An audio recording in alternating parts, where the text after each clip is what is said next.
Okay. All right. So today we got a very special guest on Partners in True Crime, Stewart Fillmore. Stewart Fillmore is FBI retired. He has worked with Ken and Mike on this case before. I believe you were on one of the shows that they did. Yes. And so Ken, so Stewart, please, thank you for being on and tell everybody. I mean, a lot of people know about your background, but just for our audience, tell us a little about your law enforcement background and how you connected with Ken and Mike and this Alcatraz story. Yeah, so I was in the FBI for 29 years. Back in those days, they wanted you to come in right out of school if you were a lawyer or an accountant. And the thought was, if you need to know something, we'll teach you. So really, I my entire professional career was as an FBI agent. And at the time, I just thought, hey, this is something cool to do. Being a G-man, that was really cool. I didn't really expect it to be a career choice, but it ended up, it just fit my personality. My grandfather had been an FBI agent. And the best thing about it, or why it fits so well for me, is I'm naturally a puzzle solver. And, working cases and investigations is really, if you boil it down, it's just solving a puzzle. And so I just fit into that, that career, and it worked out great for me. I was really proud to have done it. So once I retired, it's a long story. We could do a whole pod. In fact, I'm doing a podcast on it, but I got involved in some TV work, and that's how I ultimately met Ken and Mike when we did the Expedition Unknown episode about Alcatraz, and it was called Escaping the Rock. Wow. All right. So when you first heard about this, obviously everybody knows about the escape from Alcatraz. It's just like it's the United States, it's almost like a folk story at this point, but now a folk story that's actually true. Yeah. So what were some of the things that like attracted you to this puzzle? And from a law enforcement perspective, and being on the inside of the FBI, knowing how that machine works, how did that really, in your mind, what was your interpretation of what happened? So I've said this many times on the different shows that I've been on. I've been fascinated by gangsters and gunfighters from a very early age. I don't know why. It might be some little hint into my psyche, but this case really has long fascinated me. And the 1979 movie with Clint Eastwood is actually one of my favorites. There's a couple of little off-color lines in there by Clint Eastwood that I think are very funny. They grabbed my attention back in the day. And so, I just thought it's a fascinating thing. Alcatraz itself there's something unique about Alcatraz that just, there's a mystique to it. And then that it's an inescapable, it's the rock. And yet these guys pull that off. And, when you actually go and visit there, and when you're there, you can see how what a ingenious plot this was. And I don't know if ingenious means not genius or not, but it was a genius plot. Okay, it was the difficulty in carrying this out was off the charts, and so these guys really carried out something that is just incredible. You cannot Yeah, it's not a good thing when prisoners escape, but just the sheer excellence of their escape, you have to acknowledge. Yeah, absolutely. Yeah, I definitely think so. What were you saying? First of all, I want to know, what is the name of your podcast? It's called Back in Crime, and it's a little play on going back in time, because we mainly talk about famous cases. A lot of them unsolved cases. So that I have a particular fascination with unsolved cases, and that's another thing that that the Alcatraz, the element to this story that is so fascinating to me, is the unsolved part of it. When you were in the FBI, because obviously, when did you first join the FBI? What year? In 1987. 1987. Okay, so the case was still, according to, and correct me if I'm wrong, technically open at that point, or at least if it was closed, it was like closed with the potential of, if there's any new information, they'll look at it. Boy, you're putting me on the spot here. I don't remember the exact year the Bureau closed it. For some reason, 1977 comes to mind, but 79. What year? 79. 79. Okay. Yeah. So yeah, but it was closed by the time I got in the FBI, and actually, I don't ever remember. I was never involved in any leads or anything related to the escape. Nothing like that ever hit my desk. And I never, when I was in the Bureau, I never looked up that file. I really, you're not supposed to do those kind of things, number one, but I could have, but it wasn't, for some reason, I just never did. And then, now the whole case is, publicly available online. Yeah. Well, not the whole case. I mean, there's still a lot of, we've had Art Roderick on. Yeah, I mean, there's a lot of redacted files and stuff like that. I was curious based upon, because when we talked to Art Roderick, the former U.S. Marshal who was looking into this case, I mean, the one thing he said is that he based everything that he knows about the case on the FBI files. And then he also told us that when he got into the case, the files that they gave them were like a couple pages after all those years. Yeah. So, so he basically had to go start from scratch. Yeah. And kind of build his own case again. So at what point does the FBI, and a case like this where more than likely, Clarence and John, they're probably not here anymore. If they are, they're very old. They're in their 90s. Yes. From what we've gathered and what Ken has gathered and Mike from the research, we have some compelling circumstantial evidence that they could have had married and had families down there. So there's extended family down there. They spent, the remaining years of their life down there.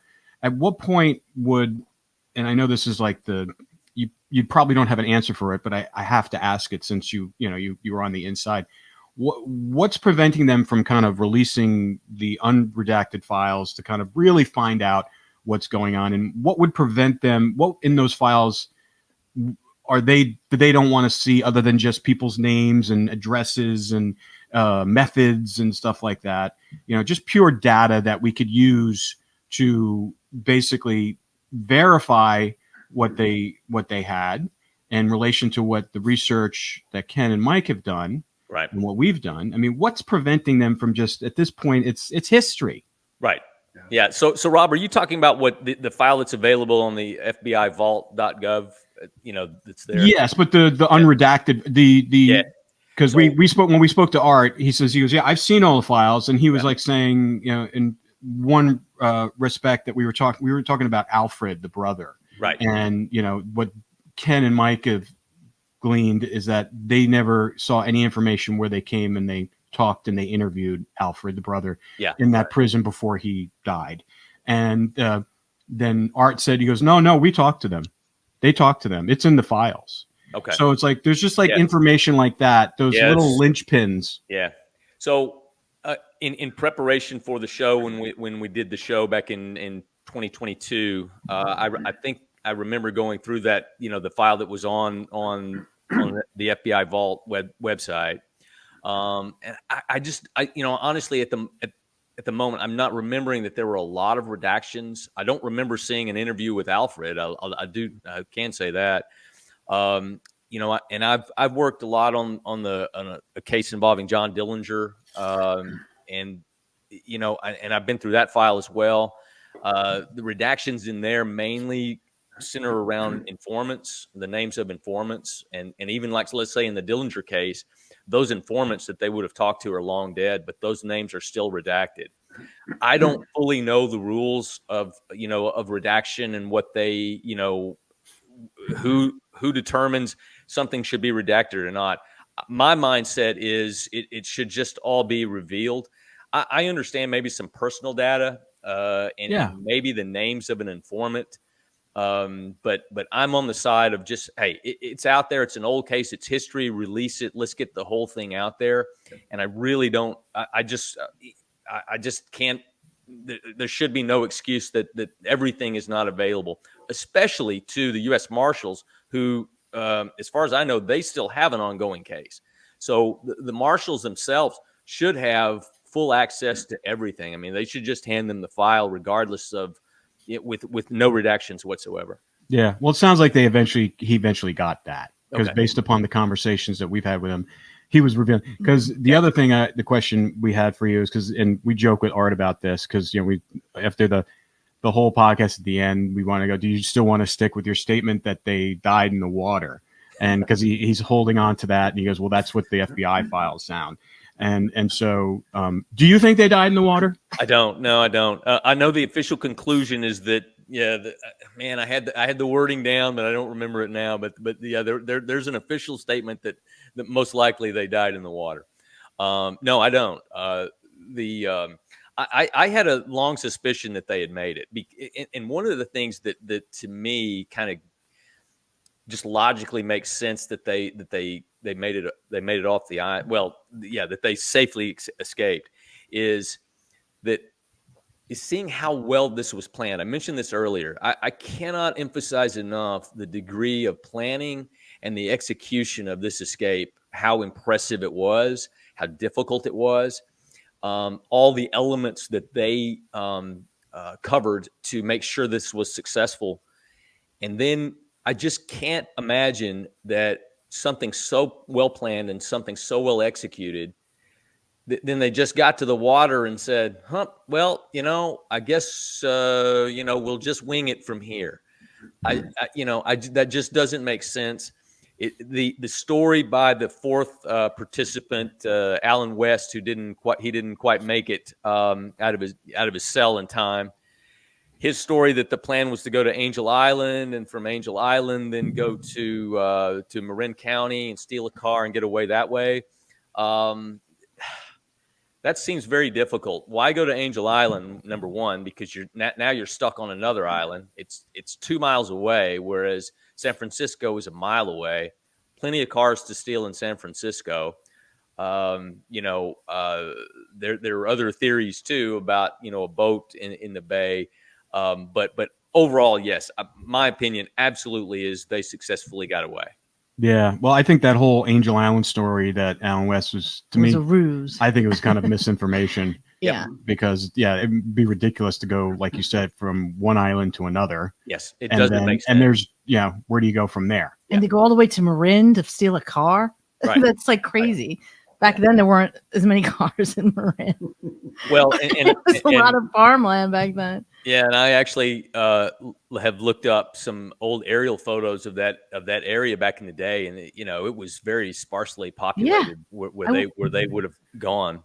So man, and you could blend in a city much easier than you could out in a sparsely populated area where you would stand out more. So I don't buy the Angel Island theory. Mm-mm. Okay. What did you take away from it was just the Josh Gates series that you were on with them? Yes, Expedition Unknown. Yeah, we know Josh. And what did you take away from that experience? And then what did from what you learned? Well, the main thing on that is really the end of the episode when the facial recognition expert presents his findings, related to the picture of the two men standing next to the termite mound, that certainly looks very much like very consistent with Clarence and John Anglin, no doubt about it.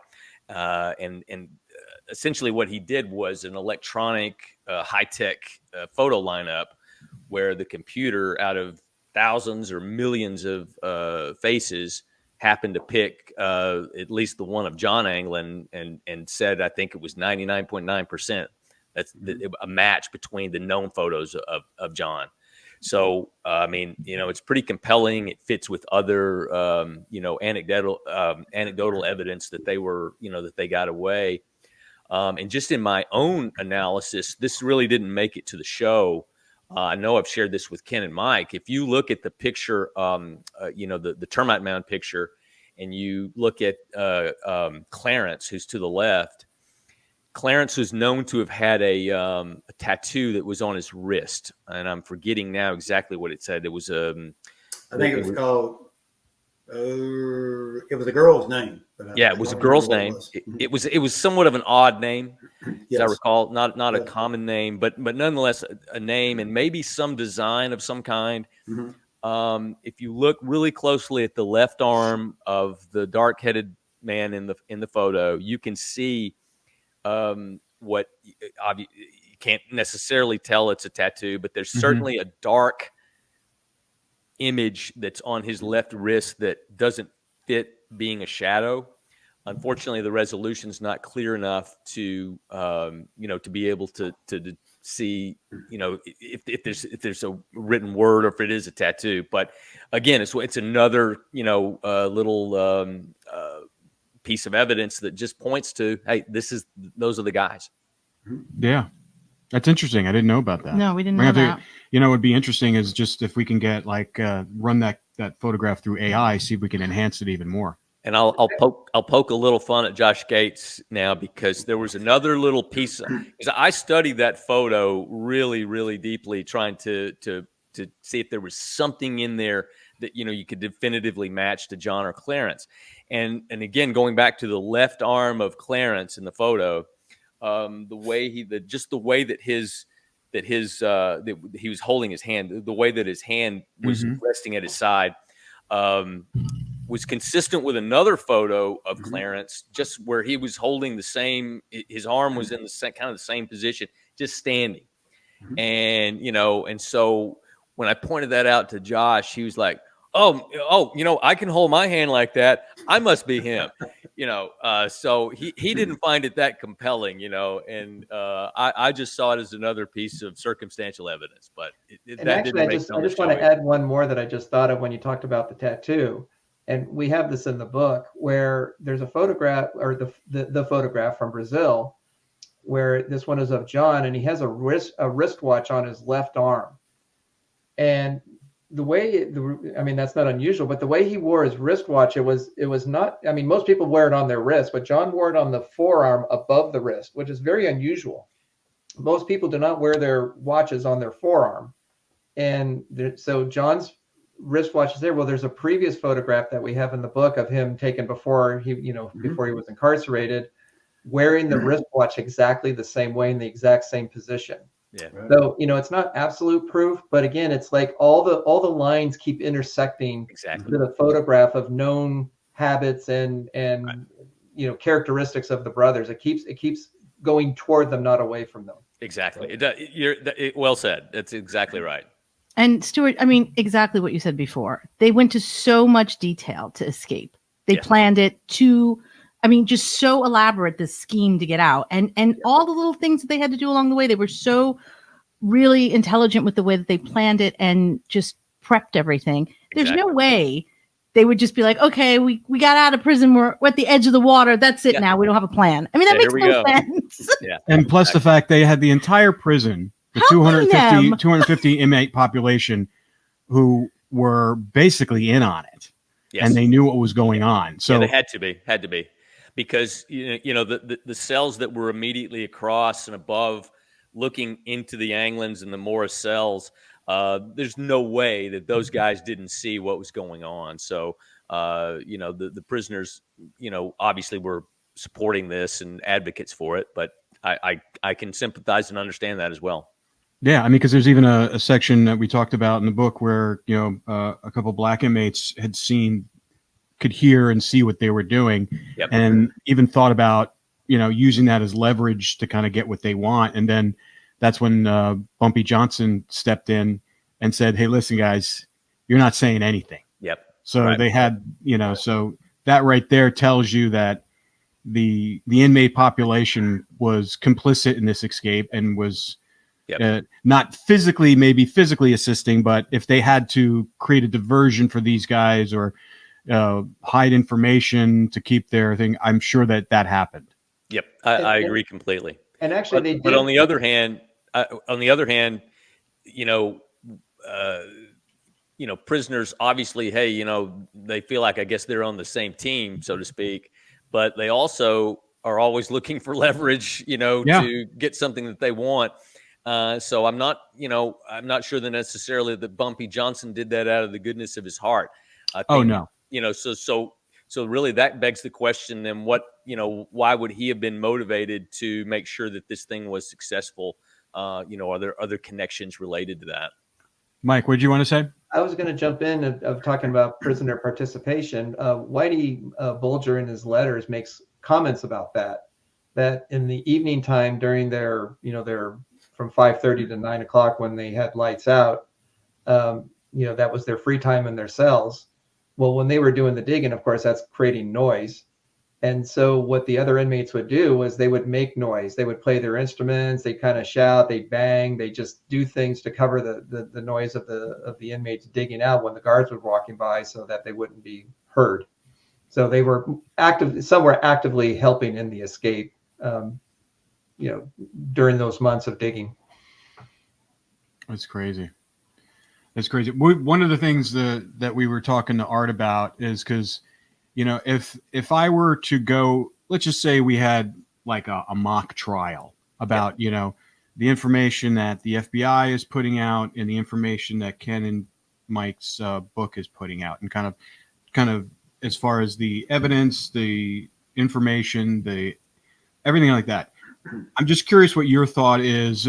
What would be your bet is how a verdict of whether or not they made it out and they made it to Brazil and they lived out their lives there versus they died in the Bay. What if it would go to like a jury trial with all this information? What would be your prediction of what the outcome would be? I say that the verdict would come down that they made it, that they survived, especially when you have to look at these things in total. And again, you have to add up all these pieces of circumstantial evidence. But man, when you do that,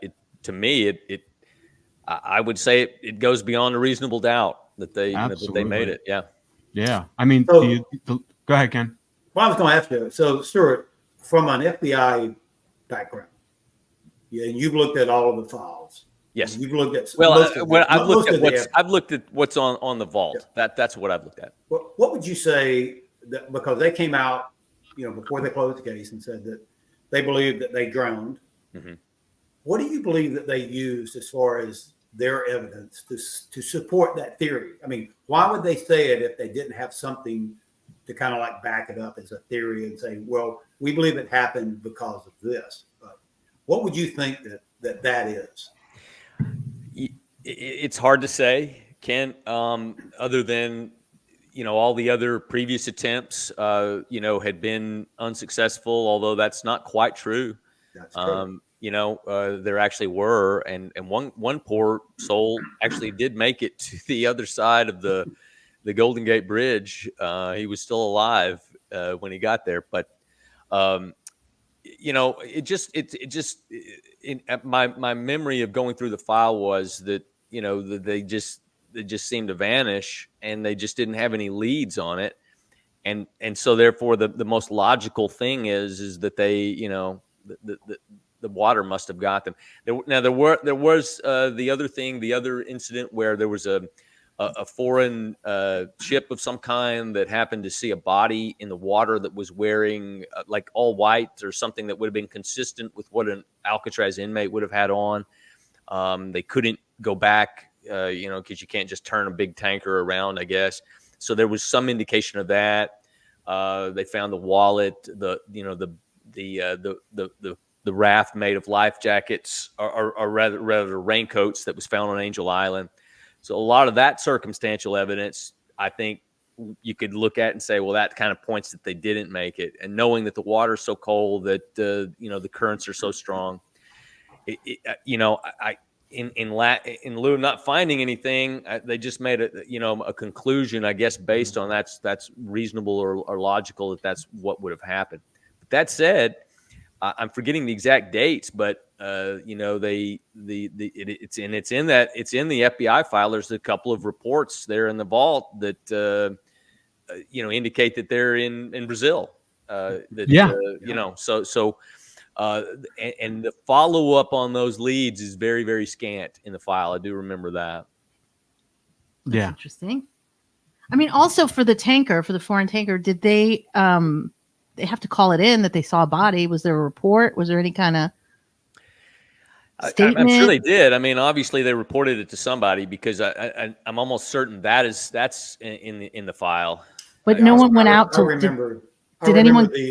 remember the article, and if I remember it correctly, they spotted it, and then they didn't report it until they came back into port the next trip. They were on their way out, and when they came back in, it's when they then reported it that they had seen a body. Well, that could have been anybody.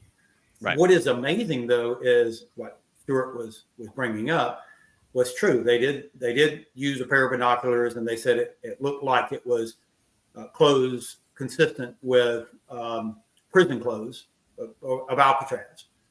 But where that kind of falls through, as far as to me, is that if you look at those photos that were taken the very next morning by the FBI before anything had ever been disturbed by the rest of other than what had been moved by the the guards, you can clearly see, especially in John's, they left all their clothes behind.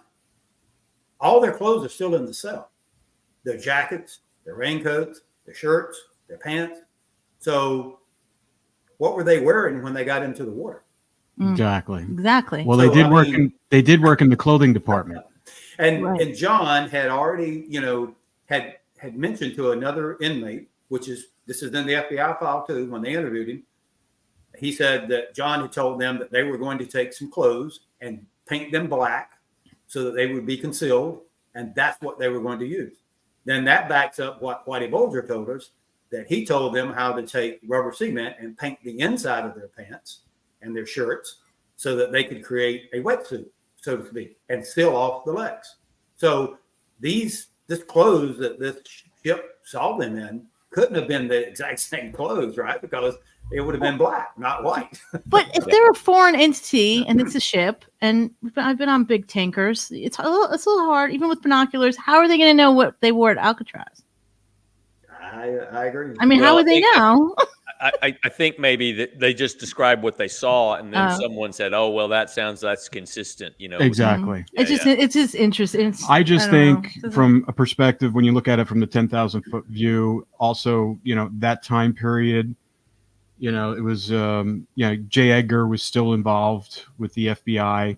I'm sure this was a huge shock and blemish to the government of people, at least, even though they said there was other attempts before, but they said no one's ever successfully escaped. So to me, it was like to kind of put a button on it for a public relations standpoint, and maybe even thinking that these guys would kind of John and Frank and Clarence would kind of be more relaxed if they found out in the news that they think they're dead. Yeah. So yeah. I mean, because their statements don't relate to their actions, because they were continually looking for them after that, even after they said that. Yep. And they publicized that, and they, we know that, even long after that, when Art said that, we were talking to Interpol agents down in Brazil, and then Ken, you can talk about what we talked about the last time and what we know happened. It wasn't just Interpol agents that went down there. Correct. That was U.S. Marshals. Yeah. I mean, we know that for a fact. And, Art will tell you that no U.S. Marshal has ever gone down to Brazil, but that's not true. The guest we had on last week can testify that Art told him that there had been U.S. Marshals that had gone down. So that's just not a true statement. And, Art will I know he'll probably watch this, and he'll probably say, "I'm gonna get all over Ken." Well, he's got to come back on after he reads the book, so we can. But I mean, he is the one who interviewed my Uncle Man. I mean, he's the one who did the interview with him. I know he's the one who polygraphed. He probably won't admit it, but Uncle Man had his card at some point in time. So. Yeah, and there's a reason why they focused on him, and there's so many other pieces to this that is just, I would love to get into a courtroom and bring every bit of circumstantial evidence that I have, that Mike and I have been able to uncover.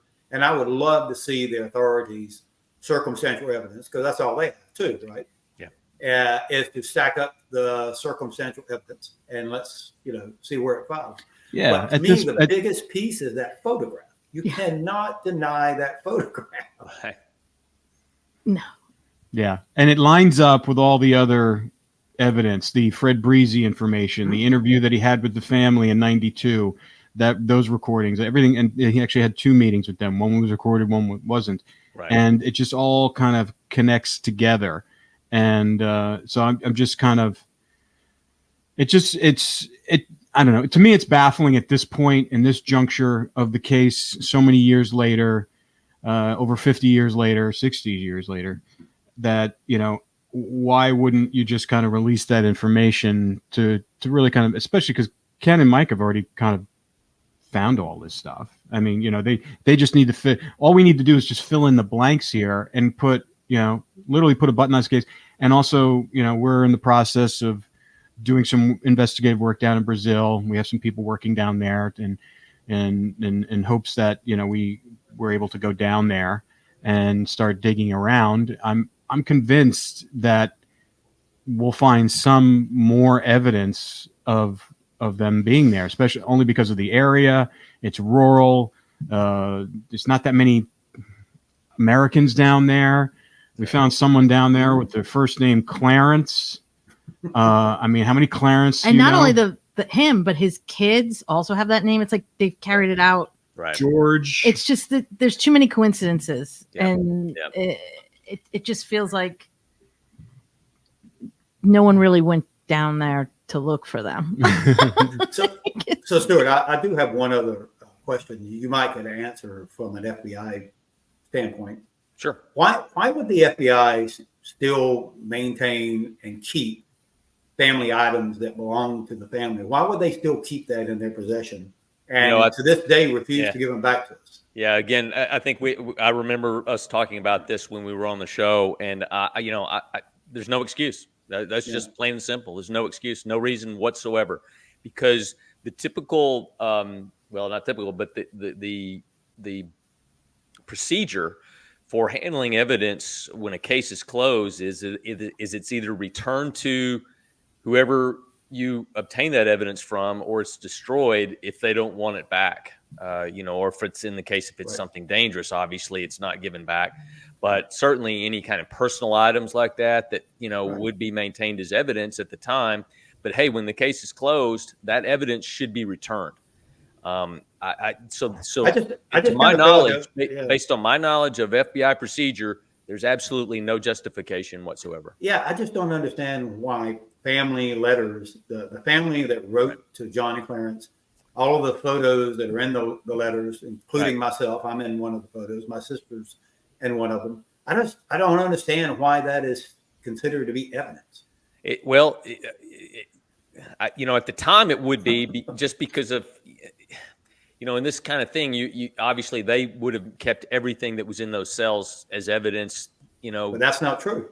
They did return some at the time, didn't they? They sent home the 2 paintings that John painted. Right. They sent home the painting that Clarence painted, a Christmas card, and John's inventory card. I think it was a Christmas card. Oh my gosh, a couple of posters. With Clarence, it was a paintbrush, an artist brush. Right. But so all of these, a pair of eyeglasses, but none of the letters. All of the letters that the family wrote to them, including, like I said, all of the photos. Well, again, I can see them. I can see them that maybe at the time keeping them as evidence. At this point, I see absolutely no reason whatsoever. Yeah, and I've tried to ask them, along with actually 2 U.S. congressmen and 1 senator, and the office in San Francisco refuses to even respond to either one of them or myself. Yeah, they refuse to even respond to us. Yeah. So, well, I don't know. Totally baffling. There are a lot of things that I really cannot justify that the FBI has done. So there's no excuse, no justification. It's that simple. To me, I think they don't have it anymore. I think they probably lost it. I think That's probably and don't true. want to publicly acknowledge that. Exactly, because I know they had it up until 2012. And I would say it would be, rather than lost, it's more than likely in someone's personal collection, to be quite frank. That's what I That's another think. There you go. I Bingo. think that it is sitting in someone's home in I their agree. display case, and they don't want to give it up. Yep. That's probably more what happened. Mm-hmm. Exactly. I want to talk a little bit about, because this is a really fascinating part of this case, the whole Mickey Cohen connection. I always thought I was going to go there. Huh? I was going to go there. Okay, good. Because to me, this is kind of it's just such a synchronicity of so many things that happen. You have these two kind of rural, poor guys who, just really didn't have any kind of mastermind skills other than the fact that they were escape artists from an early age. Exactly. And they were just... That's why they were there. Exactly. And the fact that they would work in conjunction with each other, and they were like, two bodies, one brain. But the fact that they had like no connection to anything, and then all of a sudden they're connected to one of the most notorious mobsters of the time, and then get into business with him. And then the whole Kennedy thing that Mickey Cohen was dealing with, where they were up his butt and trying to clamp down on all of the stuff that he was doing. And then they all in friggin' Alcatraz together. Right. And then on top of that, while they're planning this escape and doing everything the months before, he's able to bond out and gets bonded out by Supreme Court Justice Warren for whatever, right. And how does that happen? Then he comes back. Yeah. So it's like it just goes in concert with everything they're doing, and that 6 months was 6 months he was out, correct? Around 6 months. Yeah. For 6 months he was out. Plenty of time to not only deal with what he was dealing with, but also helping these guys plan their escape. Comes back in, and then they escape. The plan goes with some minor flaws that happen, the extension cord and, the whole Alan West thing. I don't think they were really considering Alan West to begin with. I think he was they were treating him like a mushroom at one point during that, just feeding him shit and keeping him in the dark. And so, but to me, the Mickey Cohen connection, what can you tell us about that? Because it's just like, from an FBI standpoint, an agent, someone who's dealt probably with these kind of people and investigated these type of people, there's a lot of crossing the streams there. Absolutely. There's so many unexplained things that all seem to converge, at this one that culminates in this one event that, that we're talking about today.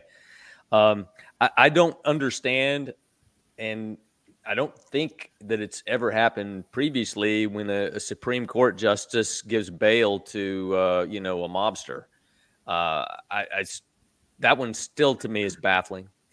I don't get it, but it absolutely happened. What I was going to say about the Mickey Cohen connection, as far as something that could absolutely, confirm that the connection between the Anglins and Mickey Cohen is, so Clarence was arrested in 1957, and he had a car. And the car, we have a license plate for that car. And if we could get registration information on that car, and if that came back to Mickey Cohen or anybody related to Mickey Cohen, that's another piece of very, very strong circumstantial evidence. We actually tried to do that, track that down. Okay. And unfortunately the records are not there. Okay. All right. Well, there's a dead end. The other one is the safe house, where the Anglin brothers came when they came to L.A. The ownership history of that house. The one in Downey? Mm-hmm. Yes. Mm-hmm. So at one point I tried to locate. So, police departments have records of, if they have a call at 123 Maple Street, say, they'll have and should be some report as to what, was a disturbance call, a burglary, suspicious person, related to this address.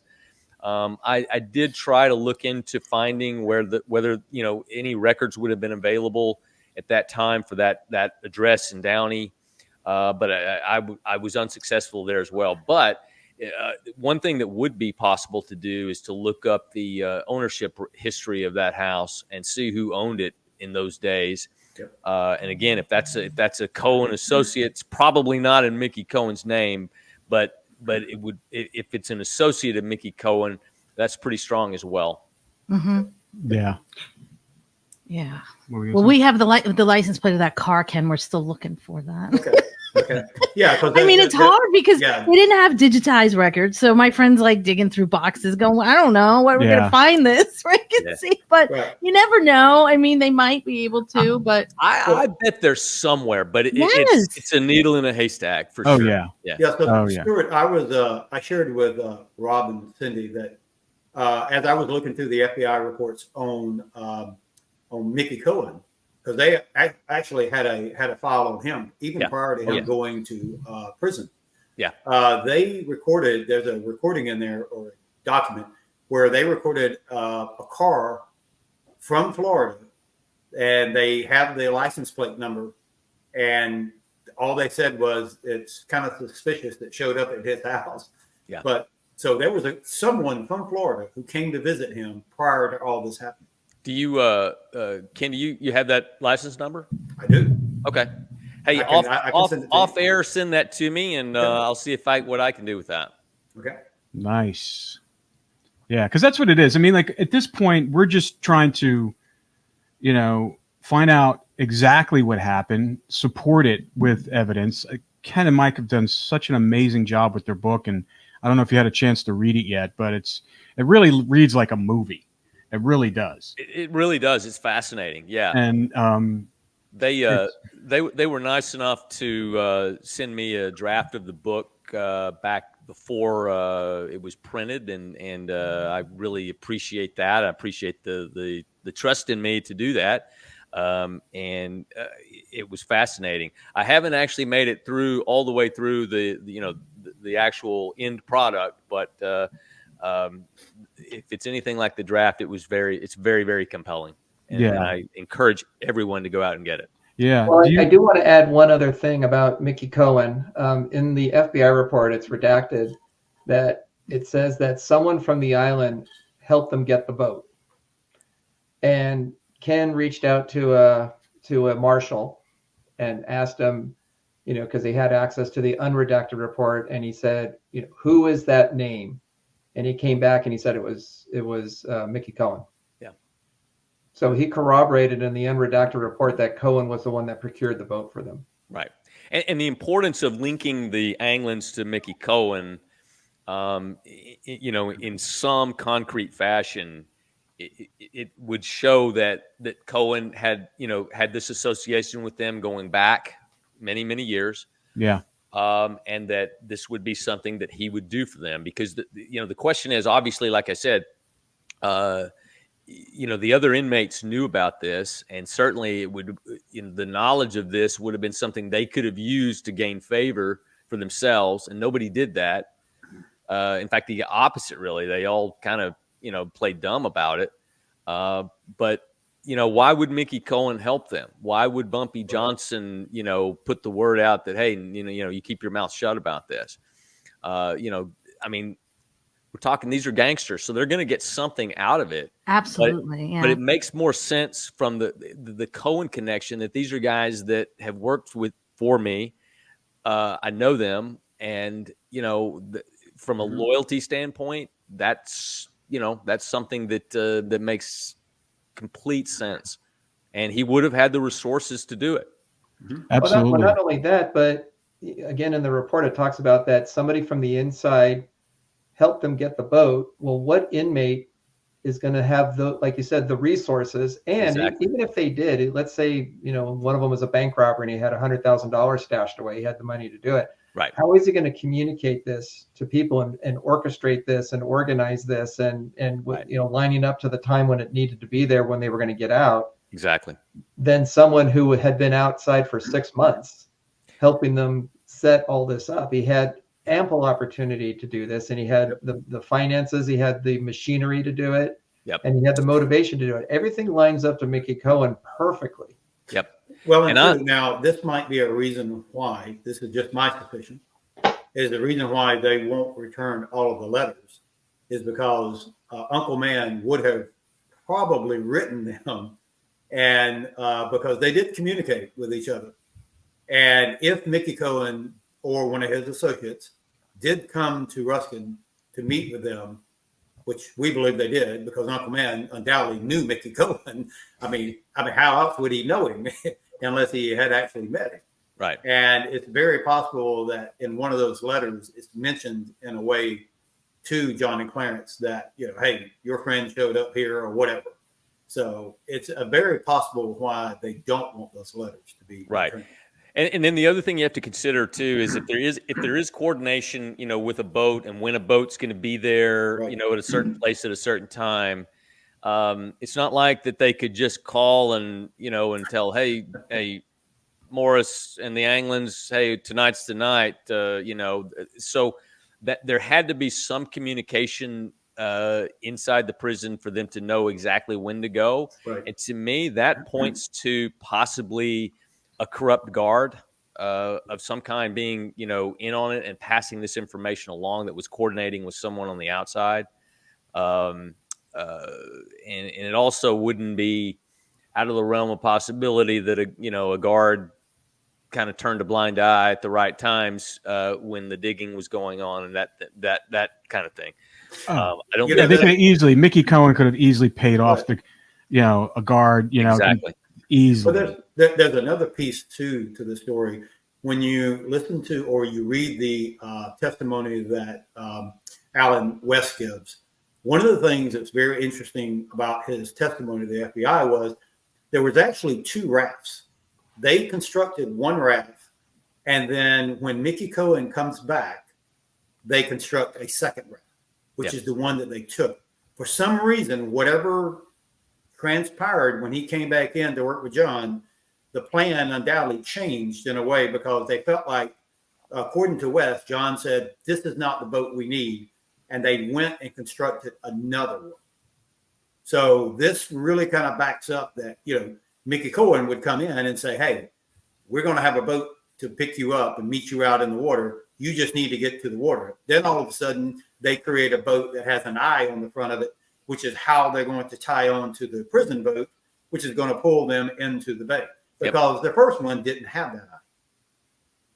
Oh, it's a good point. I never thought of that, Ken. That's and there's one other item that also Alan West talks about in his testimony to the FBI is that the night of the escape, the raft wasn't quite finished yet. And so Frank Morris, even before lights out around 7 or 7:30, goes to the top of the cell block, takes a huge risk leaving when he did, because they were usually you wait till lights out at 9:30 to get out the back of the cell and work on the cell block on the top.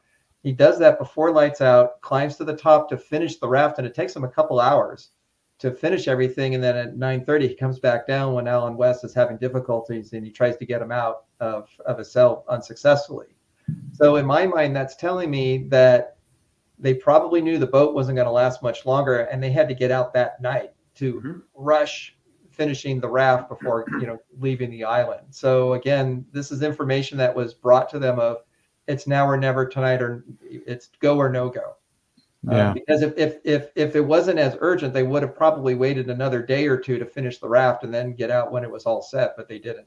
Yeah, because you got to think if they're, which we know that there was a boat in between Alcatraz and the Marina Green. We had a San Francisco police officer who spotted it. Okay. Yep. If that boat was the one that's waiting for them, that they couldn't be out there every single night. That would have been very suspicious that, at some point someone's going to see them. Right. I mean, even if it had been for a week.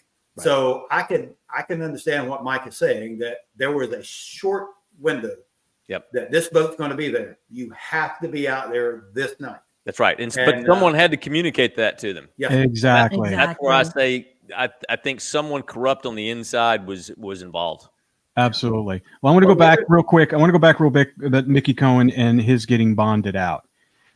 I mean, from a law enforcement perspective, I mean, do you think one of the possible reasons he could have been bonded out is that maybe he was working with the government, trying to give them information to kind of support some other cases that they may be working on other mobsters? That's as good a reason as any. Because I can't understand it. I've asked a lot of people. Yeah, and I've never heard of it. I don't even know the mechanism. I don't know how it would be done. I really don't. It's the equivalent of a presidential pardon, like a part-time pardon. It's that level. Exactly. And I've never seen of it before or since. So I don't understand how that happened. But yes, the fact that he is maybe cooperating and maybe it's like a witness protection thing before there was witness protection is perfectly logical and probably the most likely explanation. Well, I have a theory as to one. Do tell. What is your theory, Ken? We love your theory, Ken. Come on. So the Kennedy brothers, and at that time it was not. I think it was Robert Kennedy is the one who eventually puts him into Alcatraz. If a regular federal judge had been the one to sign the bond, they could have come in and said and filed an appeal, and then the appeal would have went somewhere and it would have gone right up the chain. But if the Supreme Court itself is the one who issues it, there is no appeal. Right. No one's going to argue that. File an appeal at that point. Yeah, there's nowhere to file an appeal. The case. So, to me, interesting. Maybe that's the reason why they went all the way to the top, to the very beginning. There is no appeal that the Robert Kennedy could have filed. Interesting. Yep. That's crazy. That's just my opinion. Hey, most of your thoughts and theories are correct, Ken. Yeah, I mean, it makes sense. It definitely makes sense. It tracks. It just doesn't. To me, it's like when I first read that, I'm like, what? We both sat here because we've done so much stuff with crime and legalities and dealing with judges and all the stuff, subpoenas and everything. And we're like, how in the world did that happen? I never heard. I studied pre-law. What? I mean, it takes 10 years for like a capital case to get appeal, even if they find out the person's innocent as soon as they put him inside prison. Oh, well, let's see if El Chapo can go to Chief Justice of the Supreme Court and see if he'll bond him out. Exactly. Right? That's the equivalent. That's literally equivalent. It's not going to happen. Yeah. That's crazy. I think that they're absolutely. There's just no question that Mickey Cohen is involved in this. It's just no question. Although the thing that I have found perplexing is, and Whitey brings us up in the letters when Cohen knew he was going to get out, he was going to bond out, and he and Whitey had a conversation about it at Alcatraz, and Whitey told him, when you get out, go to Brazil, get married, have children. You're a free man for the rest of your life. There's no extradition. You're not coming back. And yet, he appeals his case. He actually gets his trial, and of course, they find him guilty on all the charges that they had charged him with previously. And then he gets sent back to Alcatraz. And that's the thing that I find interesting is, why did he go back to Alcatraz? Whitey thought he was so foolish to let this golden opportunity slip through his fingers. Yeah. As Ken pointed out, they didn't have ankle bracelets back then. Yes, he was being watched. Yes, they were surveilling him, but he had the resources to get away. If he wanted to fly out and go to Mexico and Brazil or anywhere else, he could have.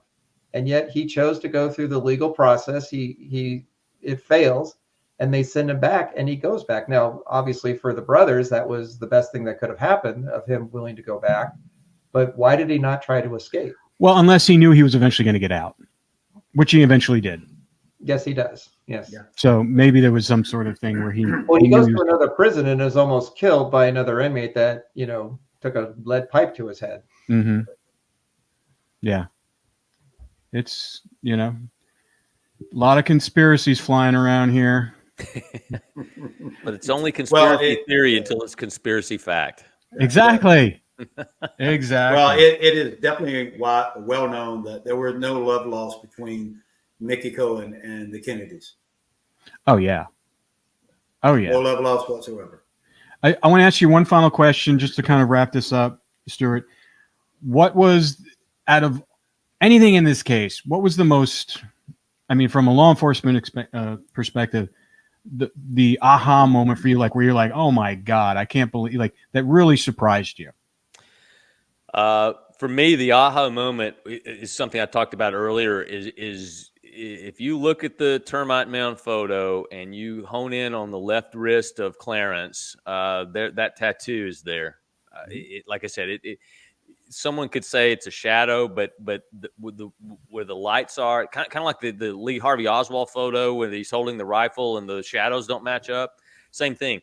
The shadows where this dark spot you see on his wrist would not, it doesn't fit where shadows should be. So for me, that was like, oh my God, that's him. And you know, there's the tattoo to prove it.